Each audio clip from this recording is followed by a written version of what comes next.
নমস্কার বন্ধুরা, আপনারা ভালো আছেন? আমি ভালো আছি, আশা করছি আপনারাও ভালো আছেন। যে যেখানে আছেন সুস্থ আছেন। রাখির ছোট্ট সংসারে আপনাদের সবাইকে স্বাগত জানালাম।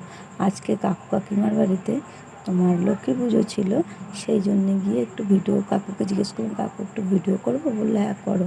এই লক্ষ্মী ঠাকুরটা হচ্ছে 400 বছর পুরনো রায় পরিবারের, মানে বিষ্ণুপুরে ওনাদের রায় পরিবারে তোমার এই পুজোটা হতো। ওখানে খুব মানে রায় পরিবারের নাম আছে।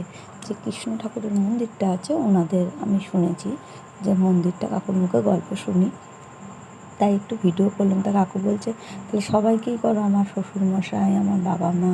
তাই জন্যে তখন একটু অন্ধকার অন্ধকার আসছিলো, যেহেতু ধুনো জ্বেলেছিলো, ধুনোটা এতে অন্ধকার অন্ধকার আসছিলো। আর ওদিকে মেয়েকে একটা জলের বোতল কিনে দিয়েছে। অনেক দিন ধরেই বলছিল যে মা একটা জলের বোতল কিনে দাও, তাহলে অনেক দাম তো ওগুলো, 200 টাকা না কত দাম ছিল, তো এখন একটু কম বলে মেয়েকে একটা জলের বোতল কিনে দেওয়া হলো।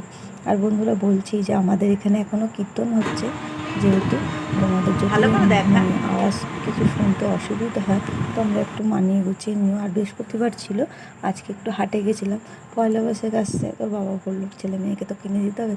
কিনে দেওয়া মানে আমাদেরকে, ওই ছেলে মেয়েকে কিনে দিই। ছেলেরও হাফ প্যান্টগুলো ছিঁড়ে গেছিলো, ও বাবারও ছিঁড়ে গেছিলো হাফ প্যান্ট, স্যান্ডো গেঞ্জি, আর ওই নাতির জন্য একটা জামা, আর মেয়ের জন্যে। আর ওদিকে আমাকে বলছিল, তা আমি বলছি আমার তো পুজোর জামাটা রয়েছে, এখনও ভাঙিনি। আর ওদিকে মেয়ের দেখুন কি সুন্দর লাগছে, 100 টাকা দিয়ে একটা জুতো কিনে দিয়েছে আর একটা কভার। বন্ধুরা আপনারা ভালো থাকবেন, সুস্থ থাকবেন, আর লাইক কমেন্ট করে দেবেন কোথাও যদি একটু ভালো লাগে। টাটা।